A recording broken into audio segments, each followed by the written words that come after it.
Assalamualaikum warahmatullahi wabarakatuh. Jumpa kembali di video pembelajaran selanjutnya untuk mata kuliah pompa dan kompresor.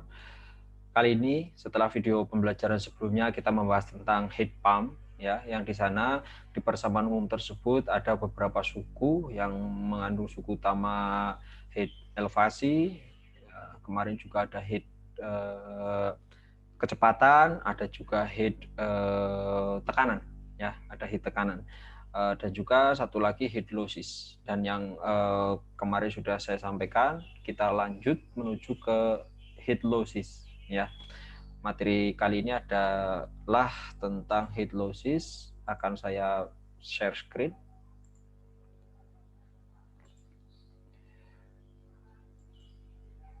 Oke, rekan-rekan mahasiswa yang saya banggakan, pembahasan kali ini adalah saya tekankan kembali tentang heat losses atau heat kerugian, yang nantinya di sini ada beberapa karakter-karakter tertentu di kerugian-kerugian yang ada gitu ya. Heat untuk mengatasi kerugian-kerugian gitu ya. Nah,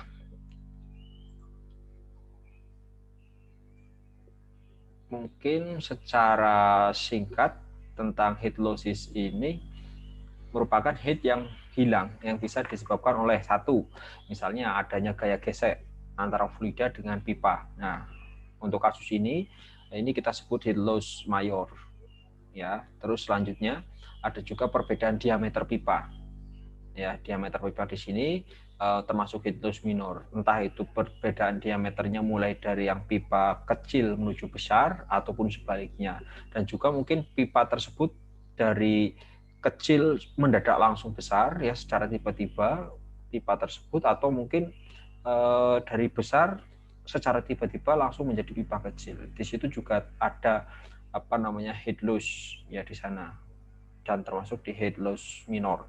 Satu lagi mungkin yang akan kita bahas tentang adanya elbow di piping gitu ya. Elbow kemarin sudah dibahas juga di sini di video sebelumnya ya, mohon maaf. Itu elbow itu adalah belokan gitu ya, membelok pipa itu tidak lurus tapi ada membentuk sudut tertentu gitu ya. Nanti di sini juga masuknya ke heat loss minor dan lain sebagainya. Sebenarnya masih ada lagi, setidaknya kita tiga itu yang akan kita bahas di video kali ini.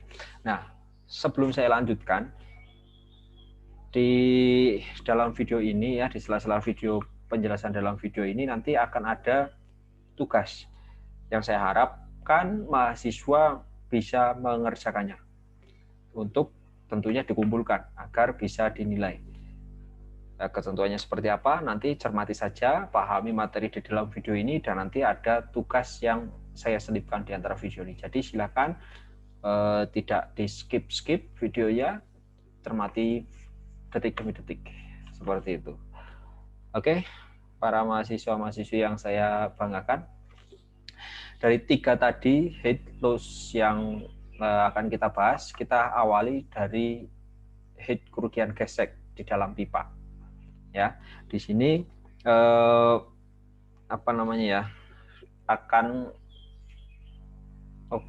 tadi saya sudah menyebutkan mungkin ya, di sini termasuk heat mayor atau heat minor. Jawabannya ya tentu tadi heat mayor gitu ya. Ini tentang heat kerugian gesek di dalam pipa.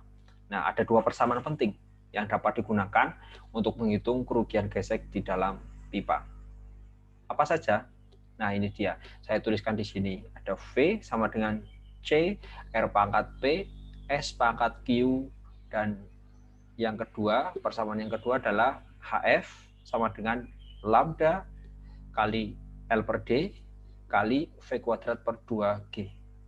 Nah, tentunya kita semua bertanya-tanya juga, apa sih V, apa sih C, apa sih R, dan seterusnya sampai G gitu ya. Walaupun ada beberapa yang mungkin sudah familiar gitu ya, tapi mungkin keterangannya saya perlu tambahkan bahwasanya V itu melambangkan kecepatan rata-rata aliran di dalam pipa dengan satuan meter per sekon.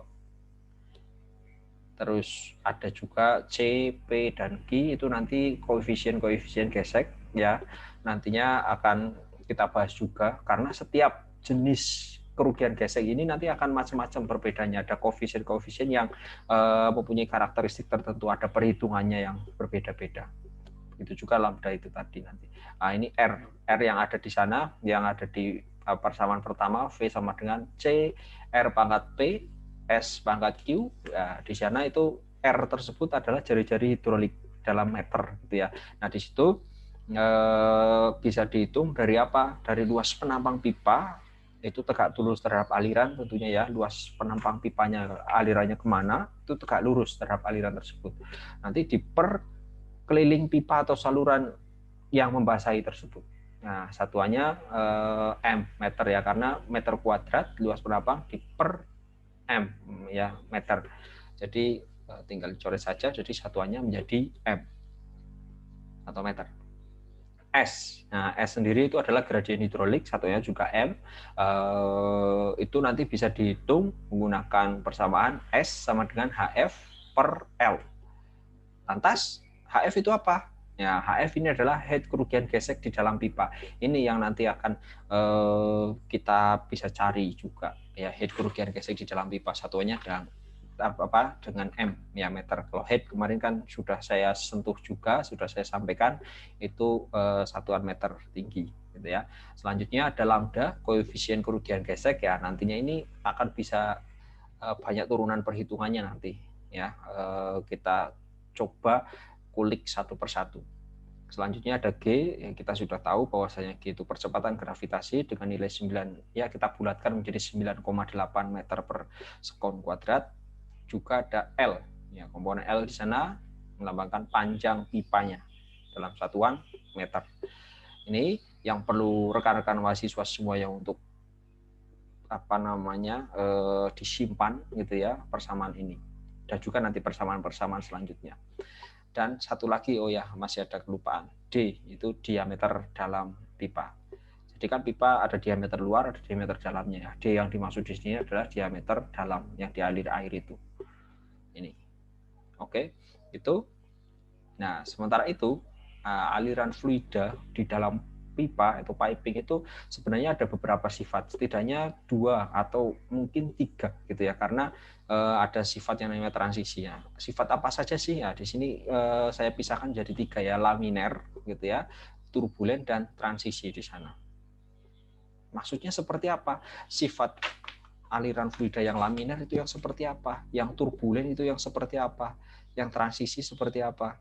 Nah, mungkin di sini nggak akan saya perlihatkan secara virtual gitu ya, alirannya seperti apa. Nanti kalian searching saja di YouTube bisa tentang aliran laminer dan juga aliran turbulen. Hanya saja yang perlu ditekankan adalah di sini dasar klasifikasi sifat aliran tersebut. Kenapa kok disebut laminer, kenapa disebut turbulen ataupun transisi, itu apa dasarnya? Nah, ini dia. Kalau secara visualisasinya, silahkan teman-teman semuanya bisa searching di YouTube.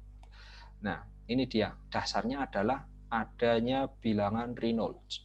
Ya, bilangan Reynolds di sini yang akan mendasari klasifikasi aliran fluida tersebut. Disebut laminer jika bilangan Reynolds-nya berapa, turbulen berapa, transisi berapa. Ya, itu dari bilangan Reynolds. Ya. Nah, bilangan Reynolds ini kalau saya simbolkan dengan RE gitu ya. RE sama dengan rho Vs ya kali D per mu ya. Sama dengan juga Vs kali D per V atau gaya inersia per gaya viskositasnya. Nah, di sini saya tuliskan juga keterangannya. RE itu bilangan Reynolds, tadi sudah saya sebutkan, dan ini bilangan ini tidak berdimensi ya, nggak ada satuannya gitu ya. Terus rho kerapatan densitas fluida ya, atau densitas fluida, Vs kecepatan rata-rata aliran di dalam pipa, satuannya masih meter per sekon, D itu diameter dalam pipa, mu itu viskositas absolut fluida dinamis. Nah, dan satu lagi V yang biasa itu kan yang atas itu Vs ya di persamaan tersebut. Ini V ini adalah viskositas kinematik fluida. Nah, ini dia. Ini juga persamaan ini mungkin perlu di-keep atau disimpan lagi seperti persamaan yang sebelumnya. Nanti untuk apabila ada persoalan tertentu, ada beberapa persamaan yang harus kita pilih mana sih yang cocok dengan permasalahan yang diberikan di soal tersebut. Seperti itu. Ini di-save gitu ya, atau di-keep terlebih dahulu. Selanjutnya mungkin yang akan kita bahas masih terkait dengan bilangan Reynolds. Nah, tadi kan apa namanya? Klasifikasi ya, dasar klasifikasinya itu adalah bilangan Reynolds untuk menentukan sifat aliran tersebut itu laminer, entah itu turbulen ataupun transisi. Nah, berdasarkan nilai bilangan Reynolds ya, jika RE-nya, RE tadi kan bilangan Reynolds ya, jika RE kurang dari 2300 maka aliran tersebut bersifat laminer. Selanjutnya, apabila RE lebih dari 4000 maka aliran tersebut bersifat turbulen. Dan satu lagi yang transisi itu antara 2300 sampai dengan 4000. Itu aliran tersebut berada di daerah transisi dan dapat bersifat laminer ataupun turbulen, nanti tergantung pada kondisi pipa di dalam aliran. Makanya di awal tadi saya mengatakan ada yang mengklasifikasikannya 2, tapi ada tidak sedikit pula yang mengklasifikasinya 3 menjadi transisi. Ada transisi di sini. Walaupun ya di sini saya berikan keterangan transisi di sini dapat bersifat nantinya turbulen ataupun laminer, itu tergantung pada kondisi pipa dan juga alirannya. Seperti itu. Oke, selanjutnya nih kita masih membahas di poin pertama, masih membahas di head kerugian gesek di dalam pipa, ya. Tapi tadi sudah ada sifat-sifatnya, gitu ya. Sifatnya ada kalau aliran laminer, turbulen, dan transisi seperti apa. Nah ini tadi di awal ya, di saat saya menyampaikan persamaan pertama tentang head kerugian gesek, itu kan sudah ada persamaan di sana, dan di sana ada lambda ya, berupa koefisien kerugian gesek di sana. Nah itu tergantung dari sifatnya itu laminer, turbulen ataupun yang transisi. Nah sekarang kita bahas kalau seandainya sifat alirannya laminer, maka koefisien kerugian gesek atau lambda dapat dinyatakan sebagai itu. Lambda sama dengan 64 per RE-nya, bilangan Reynolds-nya. Berapa bilangan Reynolds-nya? Ya tadi, karena laminer berarti kurang dari 2300. Itu dia. Itu berarti kita sudah tahu dan bisa menentukan koefisien kerugian gesek atau lambda pada aliran laminer. Yang nanti ini lambda ini dibutuhkan di persamaan di awal tadi, gitu ya. Nah, yang sudah di-keep, disimpan oleh rekan-rekan mahasiswa semuanya. Oke, selanjutnya koefisien kerugian gesek atau lambda pada aliran yang turbulen. Nah, tadi sudah laminer, nah sekarang yang turbulen. Nah, di sini dapat dinyatakan dengan berbagai persamaan empiris sebenarnya. Antara lain ada formula Darcy dan juga formula Hazen-Williams. Ya, nanti di sini cukup ada beberapa ya, kompleks sih, yang nggak begitu cukup kompleks, tapi ya ada beberapa. Kalau kita bahas tentang pertama formula Darcy, nah ini lambdanya, koefisien gaya geseknya, itu kalau menurut formula Darcy di sini sama dengan 0,020 plus 0,0005 per D. Sementara D adalah diameter di dalam pipa, diameter dalamnya ya. Nah, formula tersebut berlaku pada pipa baru dari besi cor. Itu dia. Jadi kenapa kok ada formula Darcy? Yaitu karena untuk berlakunya di pipa baru dari besi cor. Nah, jika pipa telah dipakai selama bertahun-tahun, maka diasumsikan nilai lambdanya akan menjadi 1,5 sampai 2 kali dari harga barunya itu. Harga barunya sudah ketahui ya, sudah diketahui lambda sama dengan 0,20 plus 0,0005 per D, itu dihitung berapa. Nah, setelah dipakai bertahun-tahun bisa dikalikan 1,5 sampai 2 kalinya. Itu ada formula Darcy, ada juga satu lagi ya, formula Hazen-Williams. Nah, ini Formula ini biasanya dipakai untuk menghitung kerugian head pada pipa yang relatif panjang, sangat panjang. Misalnya pada pipa saluran PDAM air minum. Dan di sini ada dua formula yang berlaku. Ini di kasus-kasus tertentu yang permasalahannya instalasi pipa saluran air minum, itu nanti ini digunakan. Ini sangat aplikatif ya, artinya aplikatif ya, kita tahu PDAM ada di sekitar kita, lingkungan sekitar kita. Nah, persamaannya adalah V sama dengan 0,849 kali C kali R pangkat. Nah, koefisiennya itu sudah diketahui 0,63 kali S pangkat 0,54. Ya, kalau menghitung secara manual nggak bisa, langsung pakai kalkulator nanti bisa muncul. Dan juga persamaan yang kedua HF sama dengan 10,666 kali Q pangkat 1,85 per C pangkat 185 kali D pangkat 485. Semuanya dikalikan L atau panjang pipa. Ada keterangannya di bawahnya. Sudah saya sampaikan keterangannya bahwasanya V ya. V adalah kecepatan rata-rata aliran di dalam pipa yang satuannya meter per sekon. C itu koefisien sesuai dengan tabel. Nah, kok ada muncul kata-kata sesuai tabel? Nanti kita bahas di sini ya setelah yang satu ini. Terus ada juga R, yaitu jari-jari hidrolik dalam satuan meter, dan ini sama dengan D per 4 ya, diameter per 4. Ini untuk pipa penampang lingkaran. Dan juga S, ini masih sama seperti tadi, gradien hidrolik, S sama dengan HF per L. Nah, ada juga ada HF, yaitu kerugian head-nya yang akan kita cari sebenarnya di sana. Q adalah laju alirannya dalam meter kubik per second, dan juga ada L, panjang pipa dalam satuan meter. Nah, di sini ada koefisien yang C di situ ya, yang sesuai dengan tabel. Tabelnya mana? Ini dia. Saya sampaikan juga, dan ini perlu teman-teman mahasiswa semuanya untuk keep juga, disimpan tabel ini.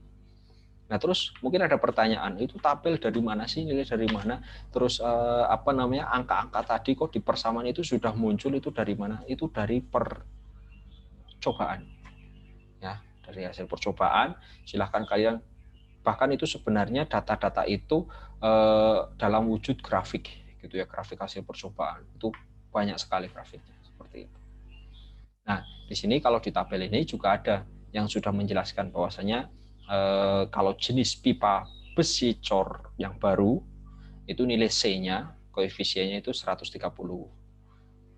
Pipa besi cor tua itu 100 nilai C-nya. Kalau pipa baja baru itu 120 sampai 130.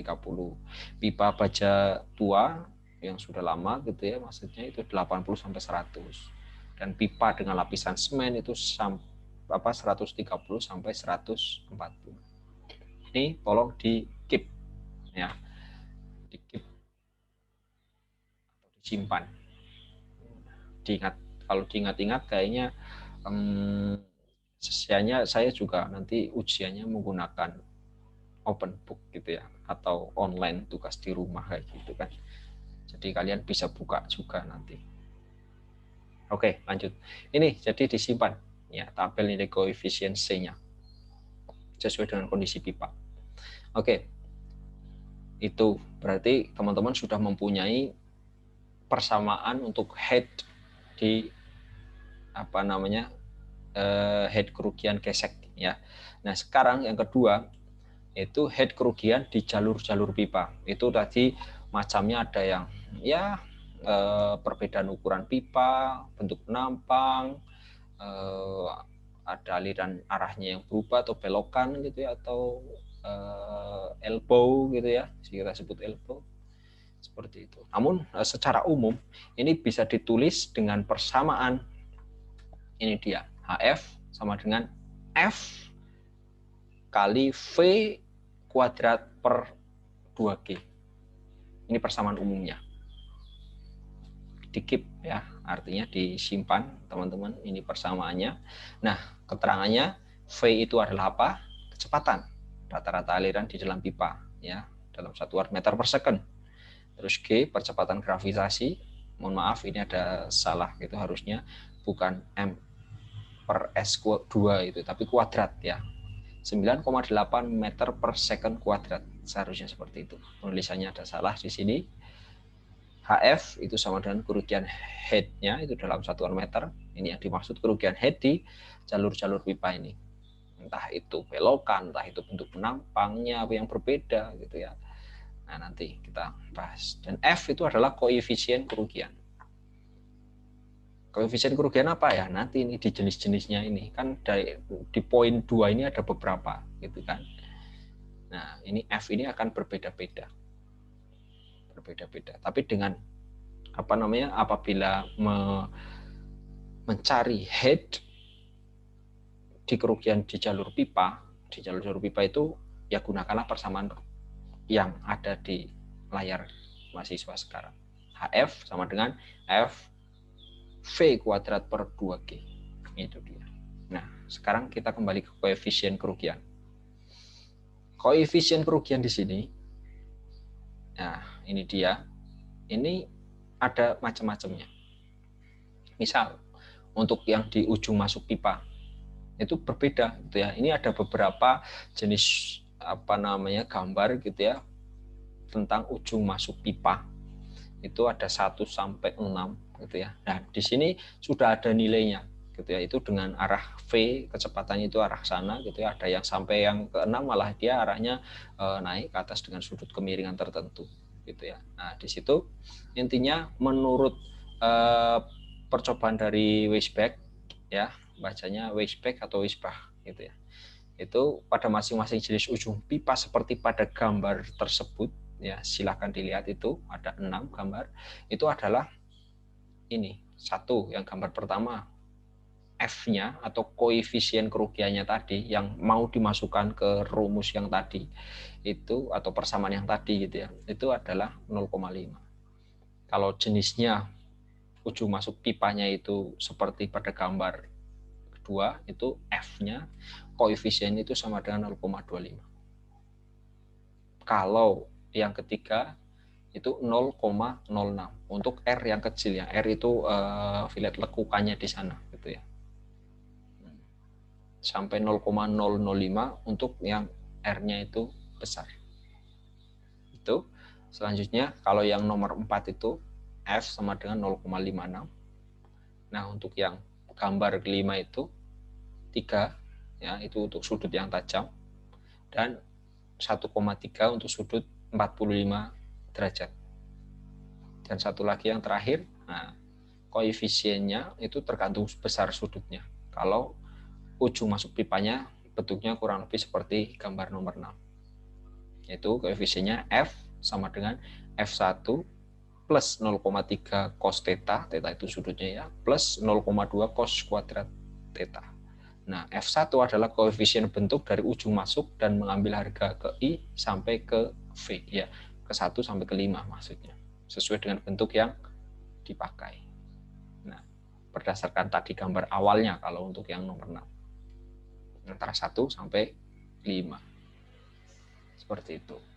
Ini kita tadi sudah mempunyai persamaan yang nomor 2 itu head kerugian di jalur-jalur pipa. Saya mundur deh ya, mundurnya ini maksudnya. Nah, di persamaan ini kan ada komponen F ya, kalian lihat HF sama dengan F kali V kuadrat per 2G. Nah, F itu macam-macam gitu ya. Nah, kita baru bahas pertama F atau koefisiennya itu untuk di ujung pipa, ujung masuk pipa itu nilainya adalah ini. Itu dia. Nah, selanjutnya yang masih di ujung masuk pipa gitu ya. Hanya saja di sini ujung masuk pipa kalau bentuknya bahasanya sih lonceng ya, mulut lonceng seperti itu. Itu ada dua jenis. Yang sebelah kiri itu ujung loncengnya seperti itu F sama dengan 0,2. Yang sebelah kanan lebih ke arah ke trapesium gitu ya, itu F-nya itu 0,4. Itu koefisien geseknya. Mohon maaf, koefisien kerugiannya. Mohon maaf, F-nya. Gitu. Oke. Itu selanjutnya yang kedua. Tadi kan di ujung pipa menentukan F atau koefisien kerugian di ujung pipa. Nah, sekarang di belokan pipa. Itu dia. Nah, dalam belokan pipa setidaknya di sini yang dibahas ada 2 jenis belokan saja, yaitu belokan lengkung dan belokan patah. Nah, untuk belokan lengkung biasanya sering dipakai persamaan Fuller, ya, yaitu nilai koefisien kerugian F dari persamaan umum itu adalah, ya, ini persamaannya sama, ya, HF sama dengan V kuadrat per 2G itu yang persamaan awal tadi.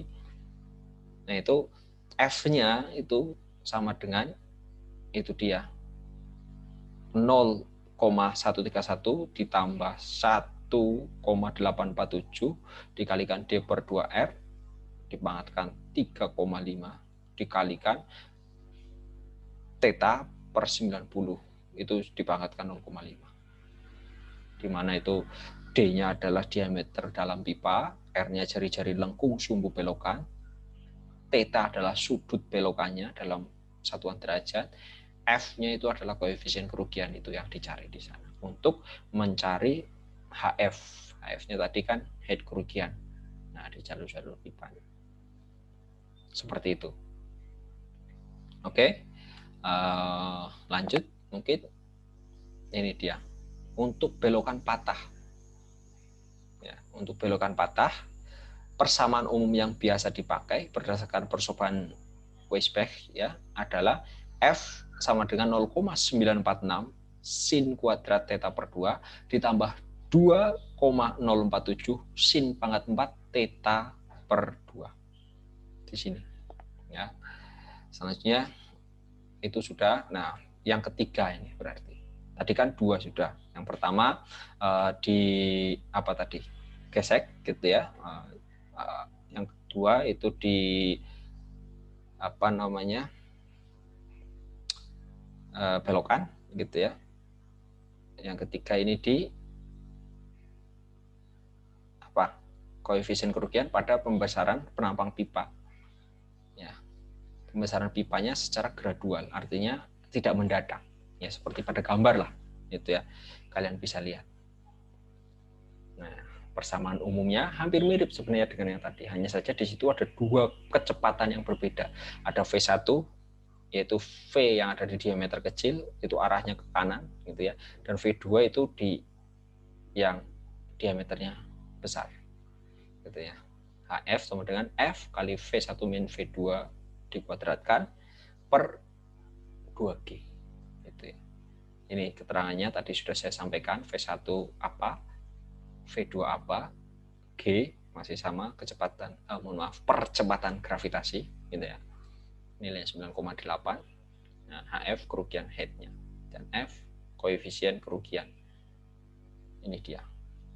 Ini perlu teman-teman semuanya untuk dikit atau disimpan gitu ya, agar nanti di persoalan-persoalan selanjutnya persamaan-persamaan ini yang saya sampaikan akan dipakai. Nanti ada contoh soalnya. Ini koefisien kerugian yang saya beri tanda merah di sana, itu berdasarkan grafik yang ada di sana, ya. Sudut divergensinya itu berapa gitu bisa dilihat berdasarkan grafik, ya. Dilihat saja di situ apa namanya, kira-kira angkanya berapa disamakan. Kalau misalnya di 20, nah, ditarik ke atas itu berarti nilainya 0,4, seterusnya gitu ya. Grafiknya menunjukkan gambar seperti itu. Ya, ini secara gradual. Oke. Nah, ini yang D. Kalau tadi pembesaran secara gradual, kalau sekarang secara mendadak. Ya. Artinya langsung dari diameter pertama ya ke membesar ke diameter kedua itu langsung seperti itu.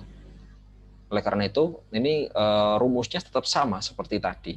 Hanya saja langsung apa namanya diasumsikan F-nya itu mendekati nilai 1. F ya sama dengan mendekati nilai 1. Dianggap nilainya 1. Oke. Nah, kalau tadi pembesaran, sekarang pengecilan penampang pipa secara mendadak. Secara umum tadi masih tetap sama, HF sama dengan F kali V kuadrat V2 kuadrat ya berarti ya, per 2G gitu ya.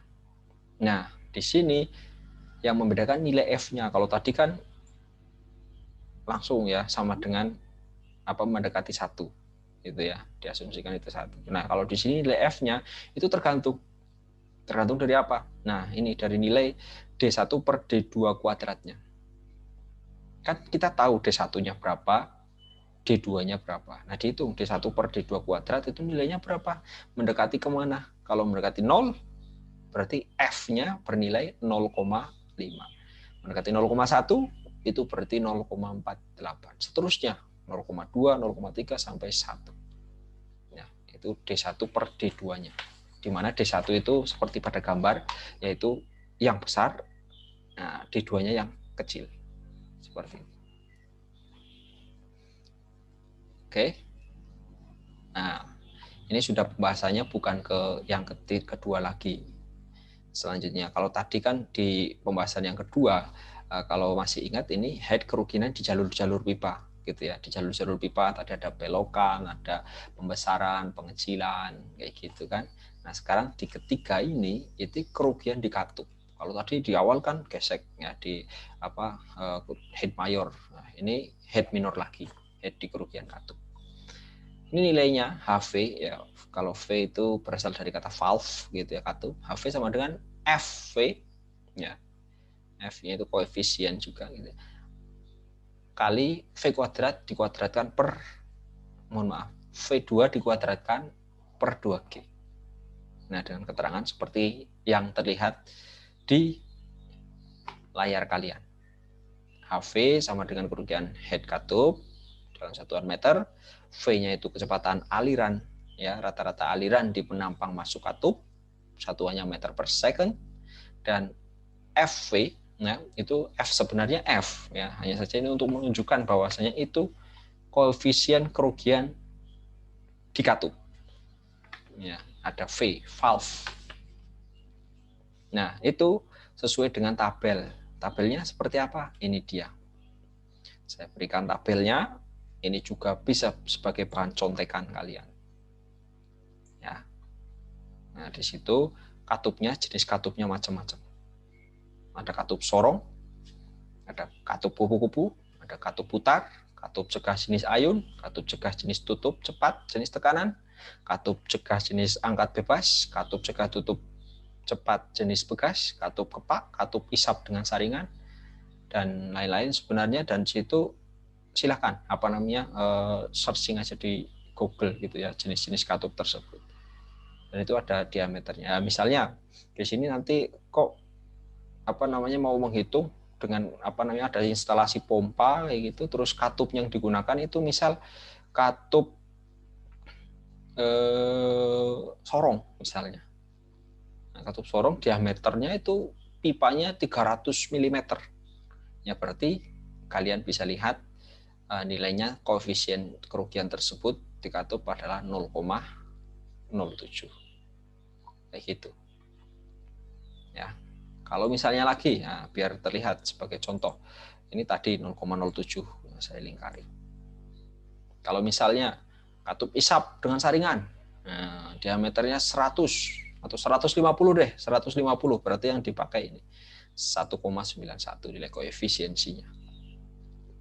Seperti itu. Ya, tinggal dimasukkan saja ke persamaan tadi.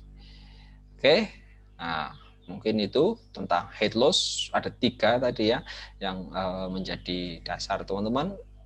Nah, selanjutnya adalah saya jelaskan tugasnya sesuai janji di tadi awal ya, bahwasanya di sela-sela perkuliahan di sini akan ada penjelasan tentang tugas.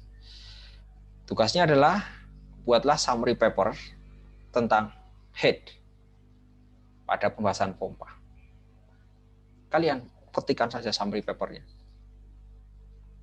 Karena ini tidak akan saya berikan PPT-nya gitu ya, tapi saya berikan videonya, silahkan untuk dilihat lagi. Kalau PPT kalian bisa copy paste dimasukkan. Kalau ini kalian butuh buka lagi setelah di-download mungkin ya, kalau nggak di-download juga nggak apa-apa, tapi dibuka lagi, di pause, diketik atau ditulis di sana. Gitu. Nah, intinya buat summary paper, ketik pada Microsoft Word, size-nya A4 normal biasalah gitu ya. Terus kirim melalui email, emailnya ada di sana, itu tugasmahasiswa26@gmail.com. Tolong nama filenya adalah PUMP ya, PUMP underscore kelasnya entah A, B, C, langsung saja tulis A, B, C-nya gitu, underscore NPM, underscore nama. Nah ini ada contoh penulisan namanya. Tolong sekali lagi tulis sesuai namanya di sini. Karena kalau nanti akan berbeda nama, saya susah penamaannya itu mencarinya susah, mengkelompokkannya susah. Silahkan dikirimnya juga ke email yang ini. Jangan ke email pribadi saya, tapi email khusus untuk pengumpulan tugas mahasiswa. Milik saya juga sebenarnya. Tapi silahkan ke email yang ini. Jangan ke email pribadi yang lain. Nah, silahkan. Dan itu tugasnya dikirim maksimal ya saya terima 1 minggu dari sekarang. Untuk semuanya saja. Ya. Sekarang kapan sekarang? Sekarang adalah hari Jumat ya. Hari Jumat. Jumat itu tanggal 19 Maret 2021. Berarti kelas A, kelas B ataupun kelas C silahkan. Maksimal 1 minggu dari sekarang. Oke. Itu dia tugasnya. Hanya membuat summary paper. Minimal berapa halaman, Bapak? Saya bebaskan. Maksimal saya bebaskan. Tapi yang jelas saya minta kerjakan dengan sungguh-sungguh. Itu di dalamnya harus ada materi tentang HEAD yang telah Anda pelajari seperti itu dan Anda rangkum. Tentunya kalau rangkum nggak perlu sampai 100-an halaman gitu ya. Dan ini materinya hanya tentang HEAD saja. Seperti itu. Oke. Itu tugasnya. Mungkin cukup untuk video kali ini. Disambung video-video selanjutnya. Ini sumber referensinya saya juga sampaikan dan akhirnya saya cukupkan saja di video kali ini. Terima kasih atas perhatiannya. Thanks for your attention. Wabillahi taufik walhidayah. Wassalamualaikum warahmatullahi wabarakatuh. Sampai jumpa di video selanjutnya.